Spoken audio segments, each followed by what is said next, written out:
LeBron James was exactly the kind of ruler Niccolò Machiavelli believed the modern world would eventually create. Not a king born into power, not a conqueror who inherited an empire, something far more dangerous.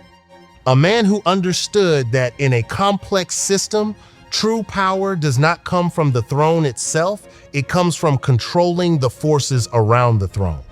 It's February 2010. The NBA thinks it understands how basketball power works. Superstars belong to franchises. Dynasties are built by organizations.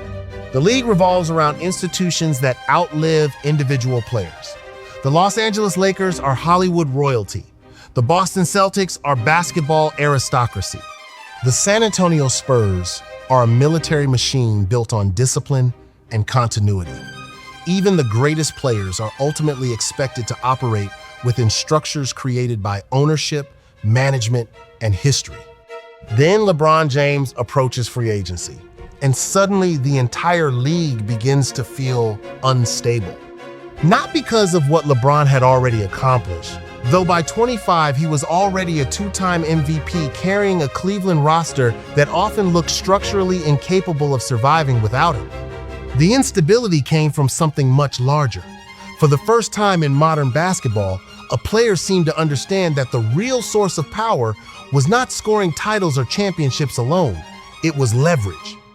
Machiavelli wrote, "In times the prince, times that rulers who depend entirely on existing systems remain weak because the system itself can always replace them." The truly dangerous leaders are the ones who become more important than the institutions they inhabit. Men capable of bending entire political structures around their personal gravity. This is what terrified the NBA about LeBron James long before he ever won a championship. Because by 2010, he had already become larger than the Cleveland Cavaliers themselves, larger than the ownership, larger than the front office, larger than the carefully maintained illusion that franchises controlled the destinies of superstar athletes. The decision was treated at the time like arrogance, a television special, a betrayal, a narcissistic spectacle broadcast to millions. But what most people miss was that it represented a structural revolution in how power operated inside professional sports. LeBron wasn't simply choosing a new team. He was publicly demonstrating that the balance of authority had shifted. For decades, NBA owners had operated under the assumption that players, no matter how talented, ultimately needed the machine more than the machine needed them. Franchises drafted players. Franchises controlled contracts. Franchises shaped narratives through media, relationships, and organizational prestige. Even icons like Michael Jordan largely operated inside systems controlled by ownership structures. LeBron understood something Machiavelli would have recognized instantly. Institutions only remain powerful as long as people continue believing the institution is the source of legitimacy. The moment the individual becomes the source of legitimacy, the hierarchy reverses itself. When LeBron announced he was taking his talents to South Beach, the outrage across the basketball world wasn't really about competitive balance, it was about sovereignty. Fans burned jerseys because, psychologically, they were watching a player reject the ancient unwritten contract between star and franchise. The Cavaliers believed LeBron belonged to Cleveland because they drafted him. The league believed superstars were assets to be managed by organizations. LeBron looked at the entire arrangement and realized something almost nobody in league history had fully weaponized before. The empire needed him more than he needed the empire. Machiavelli warned rulers constantly about this exact dynamic. A prince who misunderstands where power truly comes from eventually loses control of his state because he mistakes appearances for reality. The NBA believed the logos carried the power. LeBron recognized that modern audiences followed personalities, not institutions. Jerseys, courts, ownership groups, traditions, all of it became secondary once a player accumulated enough cultural gravity to pull the entire ecosystem around himself. And once that realization entered the league, the old world began collapsing almost immediately. The reaction was apocalyptic because, in many ways, it actually was. Sports media spent weeks framing LeBron James as a villain who had corrupted the competitive soul of basketball. Former players attacked him publicly, owners quietly panicked, fans treated the move to Miami like an act of political treason rather than free agency. But Machiavelli wrote that when a ruler changes the existing order, the people who benefited from the old system will always become his fiercest enemies because they understand exactly what is being taken from them. LeBron had not merely formed a super team. He had exposed the illusion that franchises controlled the movement of power in the NBA. That realization spread through the league like a contagion. The Miami Heat introduction in 2010 looked almost surreal in retrospect. 3 superstar players standing on stage beneath flashing lights declaring future championships before they had played a single game together. At the time, critics called it arrogance. But viewed through a Machiavellian lens, it was something else entirely, a public coronation. An announcement that the balance of authority had permanently shifted away from ownership structures and toward elite players capable of coordinating with one another independently of the league's traditional mechanisms. Machiavelli believed that successful rulers understood the importance of spectacle. Power that remains invisible eventually weakens because people stop fearing it, stop believing in it, stop emotionally responding to it.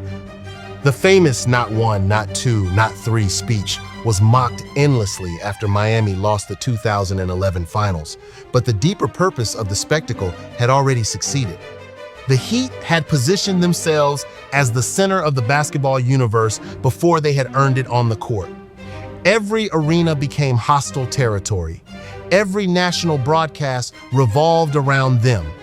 Every conversation in the sport bent around LeBron's orbit. The league hated him for it, but the league could not stop watching him. That contradiction is the essence of Machiavellian power.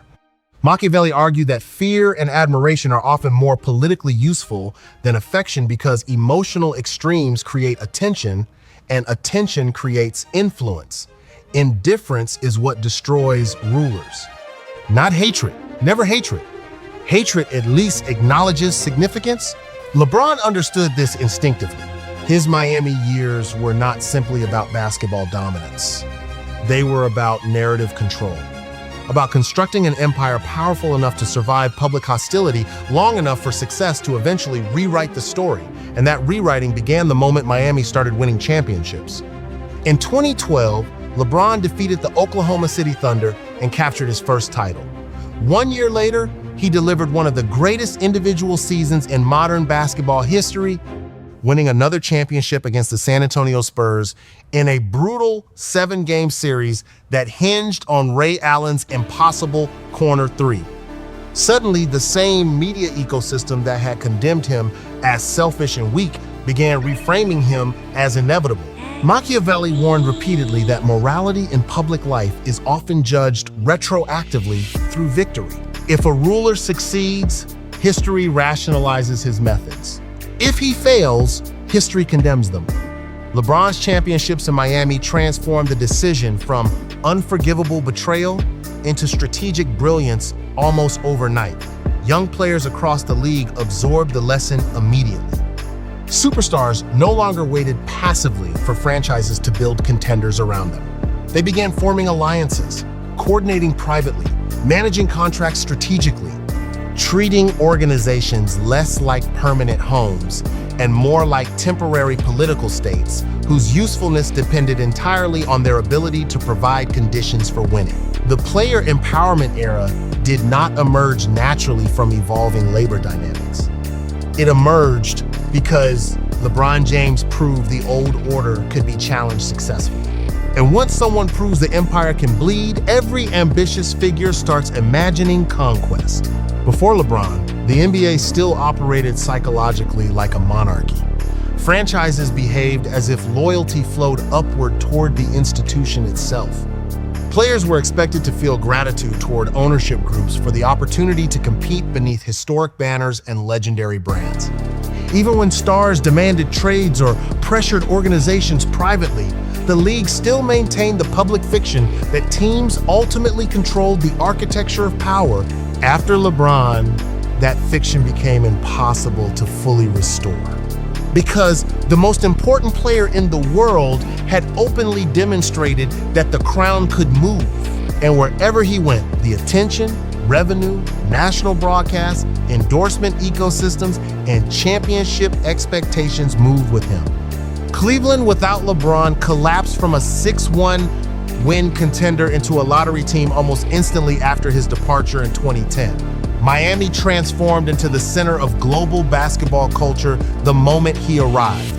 Then years later, after returning to Cleveland and delivering the city its first championship in over half a century, he left again, and the same structural collapse repeated itself. This is what Machiavelli meant when he described rulers who become indistinguishable from the state itself. Their presence creates order. Their absence reveals how fragile the system always was underneath them. The 2016 championship may be the clearest example of LeBron's Machiavellian nature because it combined political calculation, myth-making, and ruthless execution into a single historical event. The Golden State Warriors had just completed the greatest regular season in NBA history with 73 wins. Stephen Curry had become the first unanimous MVP ever. Cleveland fell behind 3-1 in the finals, a deficit no team had ever overcome on that stage. At that moment, LeBron understood something that transcends basketball itself. History is not remembered mathematically. It is remembered symbolically. Machiavelli wrote that extraordinary victories reshape political reality because human beings experience power emotionally before they experience it rationally. A ruler capable of surviving impossible circumstances acquires an almost supernatural legitimacy in the eyes of the public. LeBron's block on Andre Iguodala in Game 7 became more than a defensive play. It became propaganda, not propaganda in the dishonest sense, propaganda in the ancient political sense that Machiavelli understood perfectly. A symbolic image so powerful that it permanently reorganizes collective memory around itself. Blocked by James. One sentence, one moment, one image frozen forever in basketball history.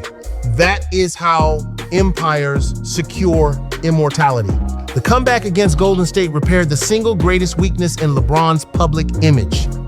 Before 2016, critics could still frame him as a player who manipulated power structures without fully earning emotional legitimacy. He had championships, yes, but Miami still felt to many fans like an artificial kingdom assembled through strategic alliances rather than organic struggle. Cleveland changed that. Returning to Ohio was itself an act of Machiavellian genius. Not because it was insincere, but because it merged personal redemption with political restoration. Machiavelli believed rulers must understand the emotional psychology of the population they govern. People can forgive ambition, they can forgive domination, but they crave narratives of return, sacrifice, and restoration because those stories transform power into destiny. LeBron, returning to Cleveland, reframed everything retroactively. Suddenly, the decision no longer looked like abandonment. It looked like exile before the king's eventual return. The villain arc transformed into mythological structure. He left, he gained power. He mastered the empire elsewhere. Then he returned home and defeated the greatest regular season team ever assembled to deliver a championship to a city that had not celebrated one since 1964. That is not merely sports storytelling. That is dynastic mythology. And this is where the comparison to Niccolò Machiavelli becomes unavoidable rather than metaphorical. Most people misunderstand Machiavelli because they reduce him to cruelty. They hear the phrase, "the ends justify the means," and imagine a man obsessed only with manipulation and deception. But Machiavelli's real obsession was stability. He wanted to understand how power survives in chaotic systems where loyalty constantly shifts, institutions decay, and public opinion changes faster than governments can react. LeBron James mastered exactly that environment. Because modern basketball is not stable anymore. The salary cap changes, rosters mutate overnight, Media narratives swing wildly between worship and destruction depending on the outcome of a single playoff series. Social media transformed athletes into permanent public figures whose authority extends far beyond the court itself. Dynasties rise and collapse at accelerated speed.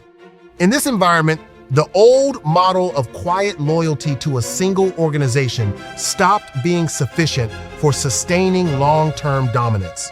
LeBron adapted before anyone else fully understood the landscape changing around them. That is what separates political intelligence from athletic intelligence. There have been players more explosive than LeBron, more mechanically skilled in specific areas, better shooters, better free throw scorers. But almost nobody in NBA history has ever possessed his level of institutional awareness.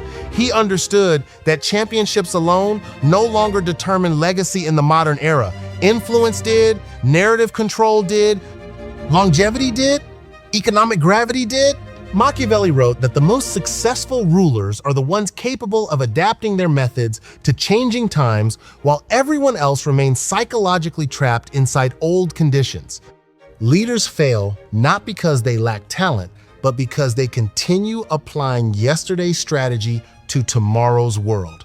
Look at how LeBron extended his empire across 2 decades while entire generations of stars rose and disappeared around him. The early 2000s belonged to the remnants of the Los Angeles Lakers dynasty and the San Antonio Spurs machine. Then came the rise of Miami. Then the era of the Golden State Warriors. Then the explosion of positionless basketball. Then the three-point revolution. Then the pace and space transformation of the league. Through every ideological shift, LeBron remained relevant because his understanding of power evolved faster than the environment around him. Most superstars dominate systems. LeBron learned how to dominate transitions between systems. That is infinitely more difficult. When he arrived in the league in 2003, the NBA still valued isolation, scoring wings built in the image of Michael Jordan and Kobe Bryant. LeBron entered as something almost politically disruptive to basketball orthodoxy, a 6'8" forward with the passing vision of an elite point guard and the physical force of a power player. Traditional positional structures struggled to classify him because he blurred the boundaries that organizations relied on to construct rosters. This happened constantly throughout his career. LeBron kept arriving slightly ahead of the league's conceptual framework for understanding him. Small ball basketball became dominant partly because LeBron proved lineups built around speed, versatility, and decision-making could overwhelm larger traditional systems. Positionless offense expanded because LeBron demonstrated that a primary playmaker did not need to be a guard. Player control branding exploded because LeBron turned himself into an independent corporate infrastructure rather than merely an athlete endorsing other people's companies. Even his longevity reflects Machiavellian discipline. Machiavelli believed rulers who rely purely on natural gifts eventually collapse because fortune changes, youth fades, circumstances shift, public affection disappears. Sustainable power requires preparation, adaptation, and relentless maintenance of one's position. LeBron treated his body like state infrastructure. Millions of dollars invested annually into recovery, conditioning, nutrition, biomechanics, sleep optimization, and injury prevention. While other stars burned brightly and declined, LeBron constructed a system designed to resist time itself. By his late 30s, he was still producing seasons that would define the peak years of most Hall of Fame careers. That level of maintenance is not vanity, it is governance. Because the deeper LeBron James story was never really about basketball ability alone. It was about control over time. Every empire eventually faces the same problem. Machiavelli spent his life studying. Success creates enemies. Longevity creates fatigue.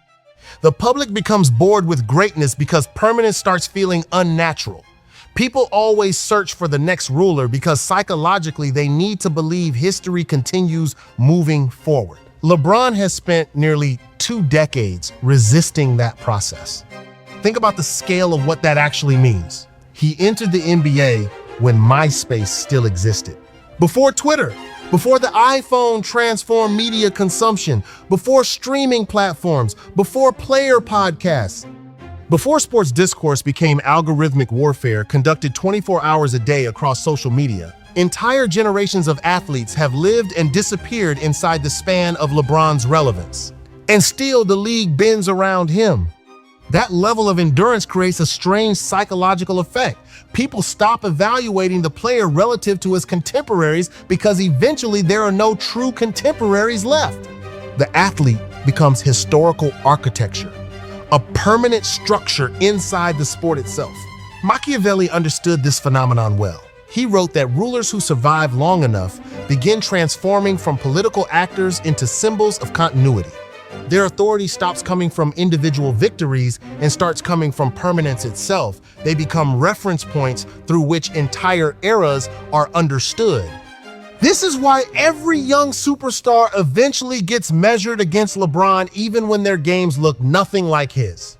The comparison is not stylistic. It is imperial. Can this player control the league the way LeBron controlled it? Can he sustain relevance through multiple generations? Can he survive changing systems, hostile media cycles, aging, injuries, shifting teammates, evolving tactics, and the emotional exhaustion that comes with permanent scrutiny? Most cannot, because dynasties are easy to admire from distance and brutal to maintain from inside. The 2020 championship inside the Orlando bubble revealed another side of LeBron's Machiavellian nature that many people still underestimate. The bubble was psychologically unstable territory. No crowds, no travel, no normal routines. Players isolated for months under constant pressure during a period when the outside world itself felt like it was unraveling. Many stars looked emotionally drained. Some teams collapsed mentally. LeBron became more controlled. Machiavelli repeatedly emphasized that chaos benefits leaders capable of maintaining emotional discipline while everyone else loses structural coherence. In unstable conditions, calm itself becomes a weapon because frightened systems naturally organize themselves around figures projecting certainty. Inside the bubble, LeBron operated like a ruler managing crisis conditions. Every press conference sounded measured. Every possession slowed into calculation. The Los Angeles Lakers did not win that title through overwhelming beauty or revolutionary tactics. They won because LeBron stabilized the environment around him better than anyone else could. And notice what happened immediately afterward. The arguments began again. The legitimacy debates, the endless attempts to qualify the accomplishment. Mickey Mouse ring, a fake championship, doesn't count. Machiavelli would have smiled at this reaction because he understood something timeless about power. The more dominant a figure becomes, the more psychologically necessary it becomes for rivals to delegitimize his victories. Otherwise, they must confront the possibility that the ruler's success reflects genuine superiority rather than luck or circumstance. LeBron's career has generated this pattern constantly. If he loses, the loss becomes proof of failure. If he wins, the victory becomes artificially discounted. The standards move because the existence of a figure that powerful distorts the emotional balance of the entire ecosystem around him, and yet the numbers remain. 40,000 points, 4 championships, multiple finals MVPs. Longevity records that may survive for generations. 10 NBA Finals appearances across different eras, systems, teammates, and conferences. But even those numbers fail to fully capture the scale of LeBron's influence because the true transformation happened beneath the statistics themselves.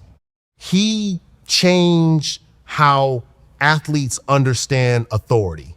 Before LeBron, players primarily inherited structures.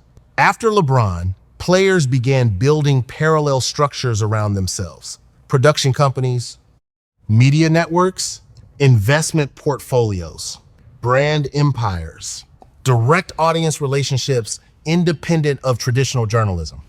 Modern superstars increasingly behave less like employees and more like sovereign entities temporarily collaborating with franchises when interests align. That philosophical shift is LeBron's real legacy. Not just the championships, not just the records, the redistribution of institutional power itself.